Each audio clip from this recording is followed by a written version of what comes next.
Hello and welcome to Heilman and Haver, Seattle's stage and screen experience, coming to you in podcast form from Casa de Quinn and 1111 Studios on the shores of beautiful Puget Sound. I'm Greg Heilman.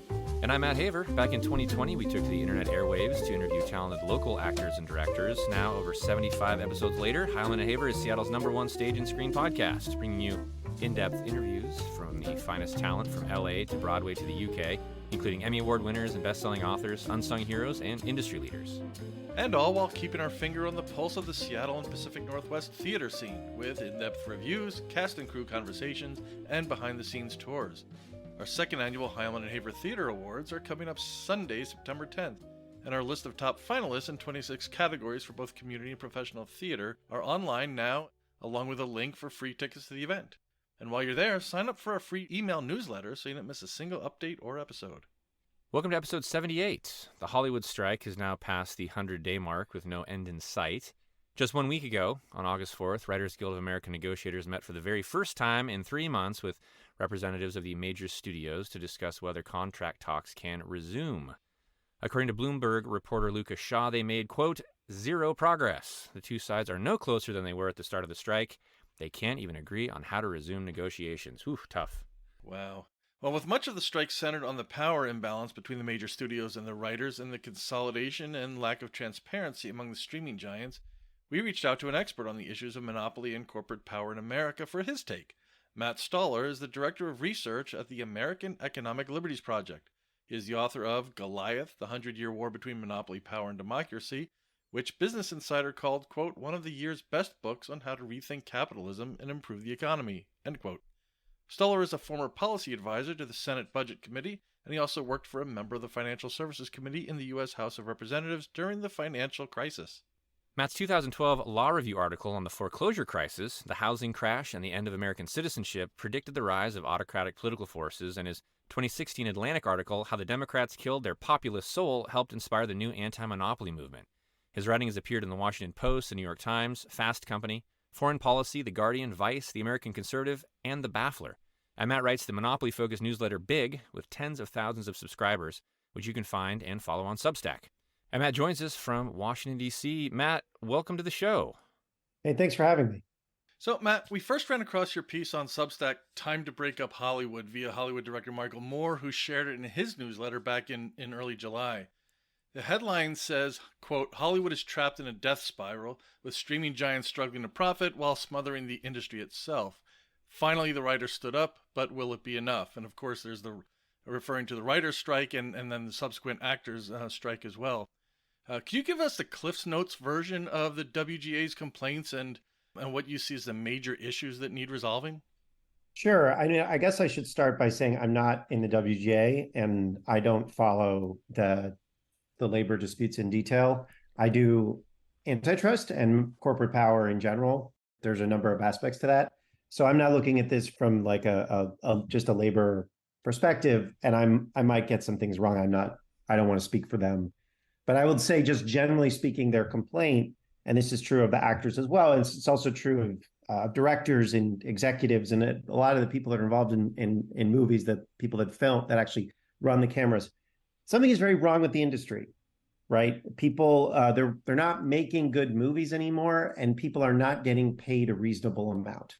But somehow, like the CEOs of the streaming giants, the CEOs are getting high wages, huge bonuses and whatnot. But the actual companies themselves are not making money. So something is very wrong with the industry. And generally speaking, what the WGA and the actors want is they want a higher revenue share. They want like a reasonable amount of money based on the work that they do. But behind that is a kind of like sense of like, fix the industry. So we're not just working on like the 15th Marvel movie that people don't want to see anymore, if that makes sense. It does. And actually, one of the first issues we covered back on our show when we launched in 2020 was the end of the Paramount decision, really. That reversal from 1948 broke up the studio system, divested studios of their theater chains. You refer to some of this in your book, Goliath. What similarities do you see between the two eras, and what historical changes on kind of that macro level in the industry and America in general left us with this mess we've got now? Yeah, so Wow, it's a big question. So, okay, so there's two like general ways that there's two general principles in how America organized its economy and corporations prior to the 1980s that we kind of gotten away from. And this was in the Paramount decrees, also the financial syndication rules in the 1970s, which did basically the same thing but for TV. But it also was in a lot of different other industries, like the Glass-Steagall Act in banking, or Public Utility Holding Company Act in the electric utilities. And those two principles are: no one should have too much power, right? Like, don't let people monopolize an industry. And the other one is, if you can avoid it, try to avoid people having to deal with conflicts of interest, right? So, like, if you're a buyer, you shouldn't get paid by a seller, right? Or you shouldn't necessarily have a if you're a distributor, you shouldn't necessarily have a financial interest in like one product you're distributing versus another product that you're distributing, because then that makes you want to, push something on someone that maybe is not in their best interest, right? That's in the Bible. No man may serve two masters, right? So those are the two principles, and it pretty much worked. Now, in Hollywood and like the entertainment industry, we manifested those principles through what you talked about, which is the Paramount decrees, which said that you're going to have a number of different studios. So that's the no one should have too much power. But then the other thing is no conflicts of interest. So if you are making movies, you can't also be selling them to consumers and vice versa, right? So the theater owner is going to be thinking about, how can I get the movie that my audience is going to like, versus how can I put a movie in my theater that I have a financial interest in, right? And maybe the audience won't like it as much, but I'll make more money if I put it in. And what the consent decree was saying is, we don't want studios to own the theater chains, because then they'll put stuff into theaters that is maybe not as good, right? Or that maybe they have a financial interest in. And the same thing happened in TV in 1970, when the Federal Trade Communications Commission said that if you're a TV network, you can't have a financial interest in the TV shows you're putting on primetime, right? And so then all of a sudden, these TV networks, they have an incentive to like find the best stuff, right? Instead of like just choose whatever they're going to make and keep have a financial interest in that product. So it's like, there are a lot of some of the greatest TV shows ever made, and some of the most diverse TV shows were made from 1970 to 1993. We're talking everything from Mary Tyler Moore to All in the Family to Seinfeld. In that period, when you had these open markets, right? Because you could go and be like, I want to pitch this show, and if ABC didn't like it, you could pitch it to NBC or CBS, and they also knew that. And the same thing is true with the theaters. You could put your movie into a number of theaters, and if it did well, it would, other theaters would adopt it and be like, oh, that movie is selling. People seem to like Back to the Future or whatever. And then the multiplexes kind of got rolled up into three companies in the 1990s, and all of a sudden you have to release your movies on 3,000 screens at once. Then it's like, it has to do really well its opening weekend, or it's not going to do well at all. And so all of a sudden now you can't introduce new product. It's just IP, stuff people already knows. That's when you started to see in the late 90s more and more superhero movies, more and more sequels, prequels, spin-offs, stuff that people already knew. And then you started to see like corporations like Disney was sort of the leader here, Netflix as well, to just try to aggregate as much IP as possible so they would have bargaining power with distribution. And then when Comcast bought NBC, all of a sudden it was, okay, now they're going to move into direct distribution to consumers. And then that recreated the pre-1948 sort of studio system, where you had like 5 studio bosses, and they just determined whether any movie could ever see the light of day. And that is a very authoritarian type of system. It's also not a system that consumers like very much, because they're not getting as many interesting movies. And then it's also something that is bad for suppliers, whether those suppliers are writers or actors or directors, or whether they're executives or production houses or any of the other many firms that actually make the movie and TV industry what they are. Do you feel that during the litigation around the Comcast merger, that perhaps someone at that point should have stepped up and said, hey, we've got to make sure that if we're doing this, this could set a precedent. We have to make sure that we have that dividing line between production and distribution. Is that kind of maybe where somebody dropped the ball on that, or do you find maybe it happened somewhere else? Well, okay. So what happened is in like the 1970s, right? I laid out these principles, and these principles go back thousands of years, but like you can really trace them in America to the 1600s. But in the 1980s, there was sort of a series of arguments from both sort of leftists and conservatives, legal scholars, essentially, who saying actually conflicts of interest are fine, and huge aggregations of power, it's fine because it's more efficient, right? So what we want, it's like, hey, look, if Disney, they didn't say this then because Disney Plus is relatively new, but like they would say something like, well, isn't it awesome that Disney now has Disney Plus and they have all of this IP, including Star Wars and the Muppets and Pixar and all these different firms and all of the Fox's library because they bought Fox. And now they can stick it on one service and sell that directly to consumers. Think about all the middlemen that are cut out. That's way more efficient, right? And so in 2010, when they were thinking about the Comcast NBC merger, yeah, there was some concern that Comcast would prevent the distribution of rival content. But there was also that attitude that, well, this is just going to be more efficient. You have someone that distributes content, which is to say Comcast. They are a pay TV provider and they're a broadband ISP. And then you have this company, NBC Universal, which makes TV shows and movies. They have a TV network. Well, if you combine the distributor with the producer, then all of a sudden you get like this really great, efficient system that just moves things, farm to table, right? That's the philosophy and that's the attitude. So it's really like an ideological shift. Not so much that people like didn't notice this was going to happen, but they actually thought it was good to have bigger institutions with what they would call it vertical integration. I would just call it conflicts of interest. So that's really what we're wrestling with. And that's why it's so hard to do the sort of pushback, because you still have a lot of these people who think, oh, this stuff is really cool and great and efficient.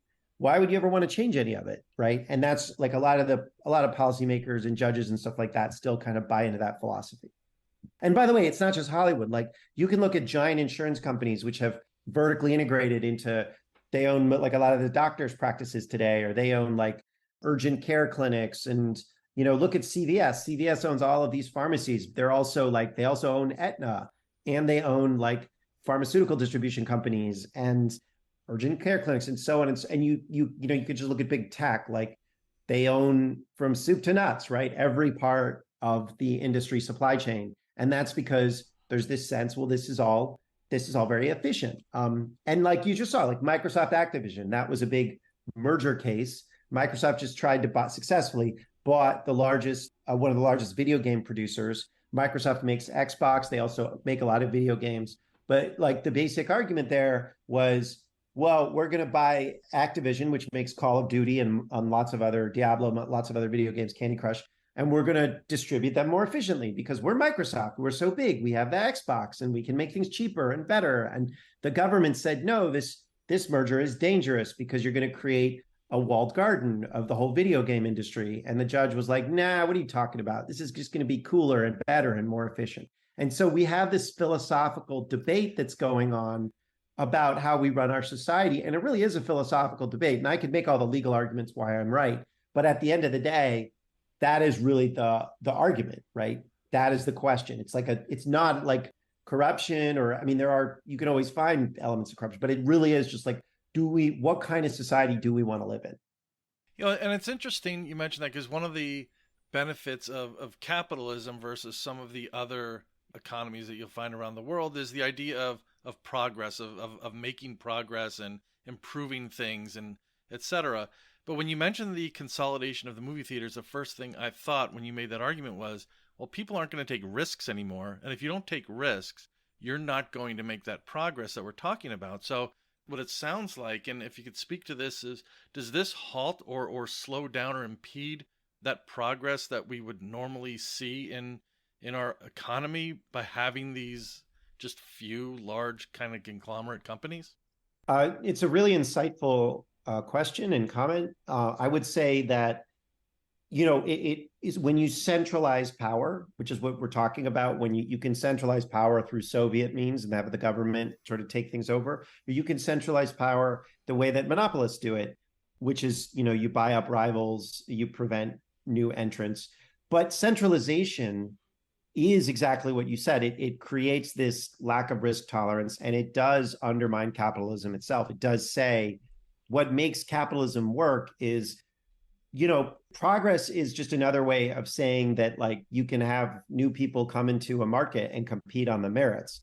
And they're usually like the person who is like young and enthusiastic and trying different weird stuff and has something to say in the arts. They're the ones that people want to be associated with, like the cool movie. You don't usually see like a new cool style of art from like a 65-year-old wealthy dude, right? You usually see it from someone who's young and hungry and trying things. And a system that is like, let's have a bunch of 65-year-olds making all of the content decisions is just not going to let those younger people who have something interesting to say come in and compete on the merits. It's not like any one of those people is necessarily going to be that good. There's a lot of really shitty 25-year-old filmmakers, but like, you want them to be able to actually compete, and then to have the audience find the artist. And right now what you have instead is a bunch of kind of like centralized Sovietized officials who are running these giant studios, and they don't even really like movies. It's just like you have these gray men bureaucrats running things. And yeah, it does undermine capitalism. It does undermine, our basic sense of liberty.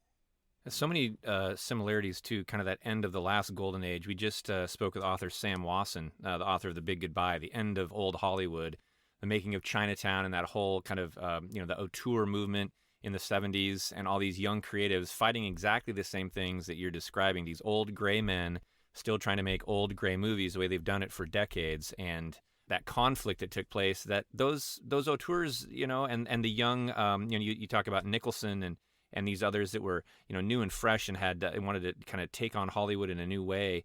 They had some success, but it was only maybe for about 5-10 years until things again flipped back in the 80s. So it's just so interesting that, history repeating itself as it tends to do. Well, I would say, so New Hollywood was in many ways a result of the antitrust decree in 48 and the breakdown of the studio system. Like, they would not have been able to do what they did because of that. But I think there were there were lots of different interesting, movies that were made almost into the 2000s, 2000 teens. I mean, there's the mythology of like New Hollywood and the auteurs, but like Pulp Fiction was fascinating as a movie, and like Quentin Tarantino today is complaining about how Disney is basically boxing out his movies out of theaters, and it's like, that's Quentin Tarantino, right? I mean, it's not like he's young and hungry, and maybe you don't care if The Hateful Eight is in some theater, but like, if Quentin Tarantino can't get his movies into like a theater, then the 25-year-old version of him certainly can't, right?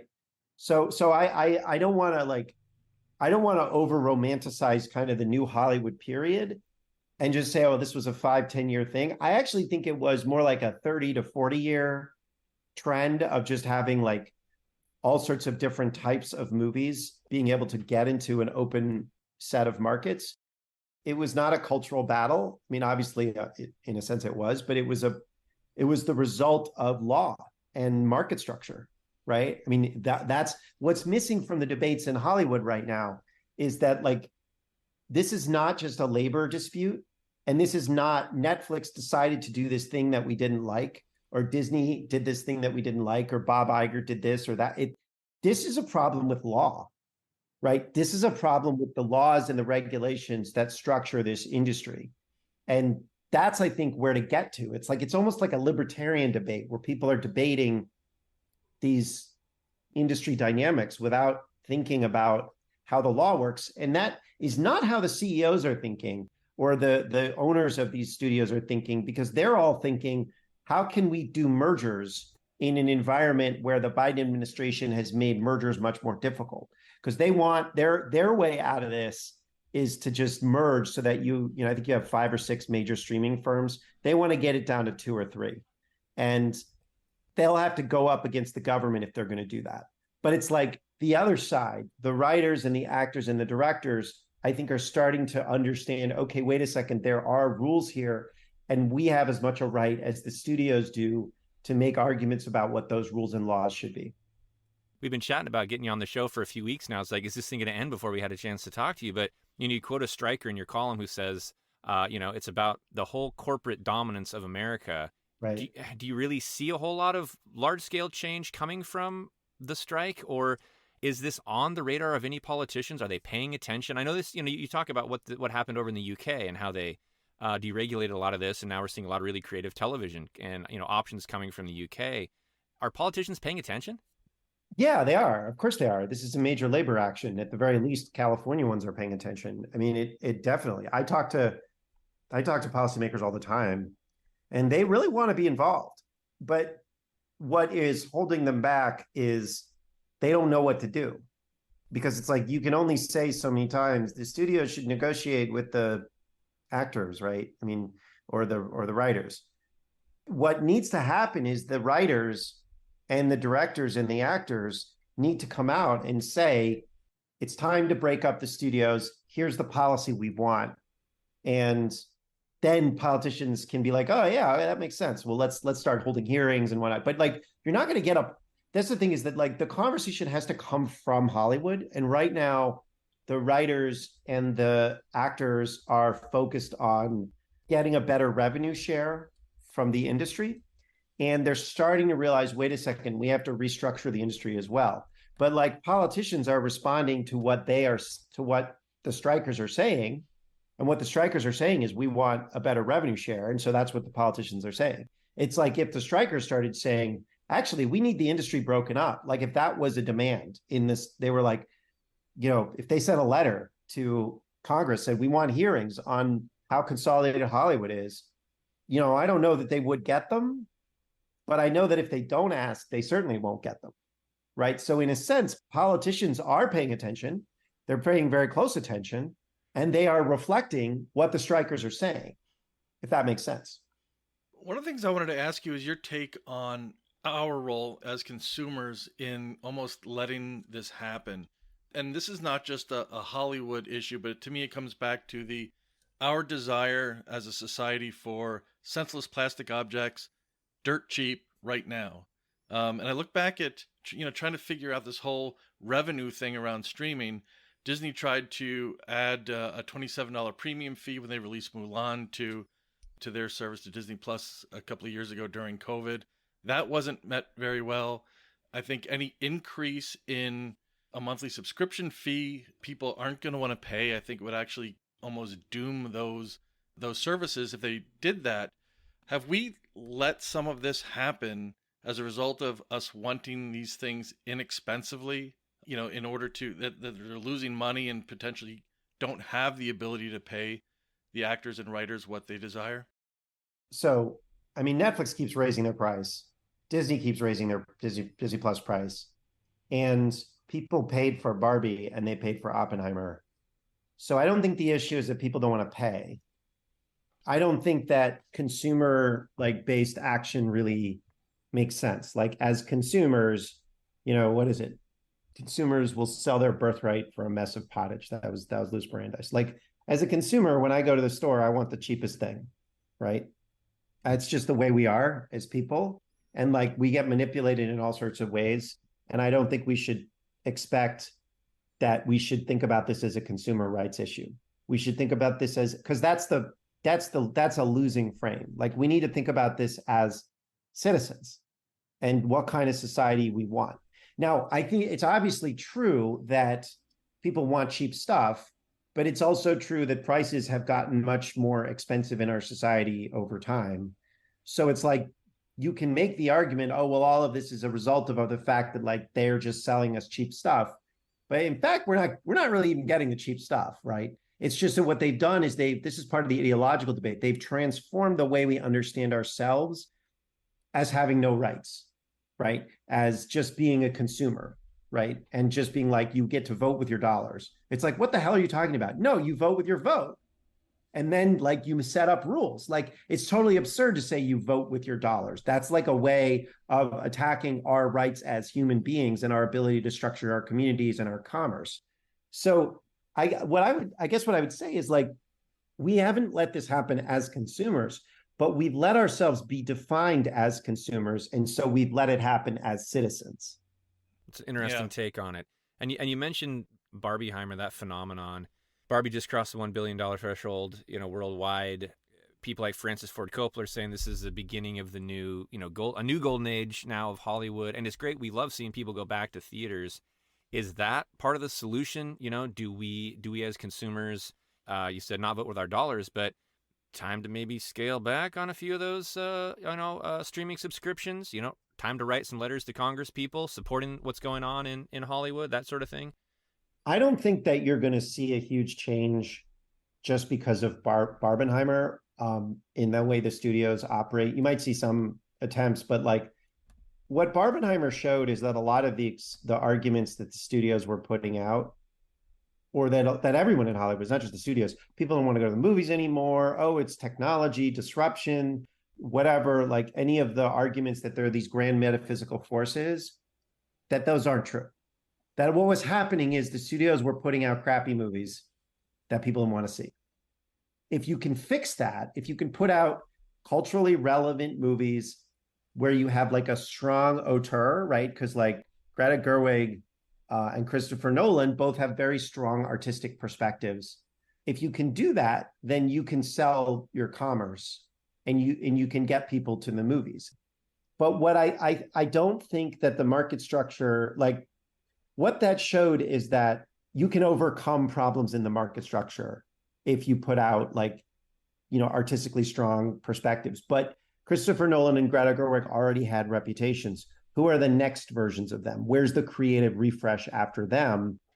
And that's where having like not that many, it just so happened they could release movies on like thousands of movie theaters at once, and both of those movies were very strong. That's an unusual situation. Like what we need is to get back to a more open and more decentralized system where you can try things out and like people can put out their movies and maybe not take as much risk, because those were both very risky movies as well, and see if things work. Like Back to the Future in 1985 did really, really well, but it was in more movie theaters after 2 months than after its first weekend. So it didn't do this like it made $1 billion in a weekend. It made, I don't know, 100 million, $200 million in 1985, like a lot of money for 1985, but it made them by getting $10 million a weekend, right? Just like one, and so word of mouth functioned. Like there were real markets. They were thick, and you had reviews. You had the ability of people to talk to each other. You had theater owners talking to each other and being like, what's selling? What do people want to see? And it's like that allows for people to try things. And if it sells, then it spreads. And if it doesn't, it doesn't. And I think that that's like what we have to get back to if you want to see more Barbenheimer type of successes. That's a market structure issue. But I think like what we did see with Barbenheimer is like, yeah, people want stories. They want new stories. They want different ways of thinking about the world. I would say also with Barbie and Oppenheimer, Barbie is IP, and Oppenheimer, while not IP, he is a historical figure that people know. So there is a little bit of a like, could you do a Back to the Future today? Right? Like I don't know, because that's just new product, right? So in some ways, if you look at how YouTube stars get created, like a YouTube star or a TikTok influencer, like what they do is they find a niche and hit that niche and then grow, and some of them grow to like the size of their niche. Some of them, become like Mr. Beast, right? And they're just like massive. But it's like you start and you hit a niche and then you grow outside of that. None of them start by like YouTube doesn't put a newcomer in front of everyone who goes to the YouTube homepage. You build out and from a niche. And that is in many ways the analogy to having a decentralized movie theater or TV apparatus that worked really well, is it built up niches, and then some of them exploded into actually global phenomena. Well, before we let you go, we got to ask: are there any streaming series that you have really gotten into lately? And what have you thought about some of the most recent movies that have come out? Have you seen Barbie, Oppenheimer? What do you think as I a haven't. consumer, just for the fun of it? I want to see up. I haven't seen either of them yet. We're going to see Oppenheimer on IMAX. I think on like Thursday. I haven't seen Barbie. I've been told that it's just it's a toy advertisement, which is a critique I have never. But I want to see it. But that's what I told. But the TV show I got into recently is The Bear. Oh It's yes. awesome. Yeah, we just started season 2. That is a phenomenal show. It's so good. And Only Murders in the Building. Yes. Like that one. One of the writers of The Bear actually emailed me and told me that he is running for the board of the WGA, and I think he had some of experiences with consolidation and how this really limits his ability to actually like bargain effectively. And I thought that was pretty interesting because The Bear is a great show, and it's like if you can't make a good living off of that, right? I mean, it's also I think very popular. Not to be like whether we random elitists think that The Bear is a great show doesn't necessarily mean it makes money, but it actually is very popular as well, which is more to the point. And if you're a writer on The Bear, which is like a great show and a very popular show, that should set you up for a really good career because it means you know how to write. And I don't think that is the dynamic that exists right now. And so that's what that has to happen with the WGA and the actors, like structuring a market so that people who do that kind of work can get remunerated for it. And also like so that we can get more shows like The Bear, right? Yeah, it's in everyone's best interest. Yeah. Absolutely. So, well, Matt, thank you for your time. It's been an absolute pleasure speaking with you. I guess before we let you go, what's next for you? What projects are you working on, and how can people best keep up with your work? Yeah, so I write a newsletter. It's called thebignewsletter.com, and I write about monopolies. So last week I wrote about the biggest antitrust case of the 21st century starting in September. It's against Google. And I am going to write about the sports trading card monopoly this week. So I write about weird monopolies. And I also wrote about Hollywood. That's where you guys read it from. And then I wrote a book called Goliath, the 100-Year War Between Monopoly, Power, and Democracy, which you guys kindly referenced. And I'm also the director of research at a think tank called the American Economic Liberties Project. We'll get all that linked in the show notes. And yeah, Goliath is excellent, and we just really appreciate your take. It's a unique take, and we are glad to run into your articles on Substack. They really just enlightened me and us about just the intricacies of the issue, like you said, on that grand scale. Just so much involved to digest, and you did a really great job of doing that for us consumers out here. All right, thanks, guys. Thanks, All right, Matt. thanks so much. Well, thank you again to our guest, Director of Research at the American Economic Liberties Project, Matt Stoller. His book, Goliath, the 100-Year War Between Monopoly, Power, and Democracy, can be found everywhere fine books are sold. And you can subscribe to his newsletter, Big, on Substack, and reach him directly at mstoller, 2 L's, mstoller at economicliberties.us, all linked in our show notes. And if you enjoyed episode 78, please make sure to follow us and share the podcast with a friend. You can find all the latest on heilmanandhaber.com. Plus, all of our past episodes, stage reviews, and popular segments like Get to Know a Theater, In the Mix, and behind-the-scenes artist interviews. As always, thank you for supporting local theater and for joining us on Heilman and Haber.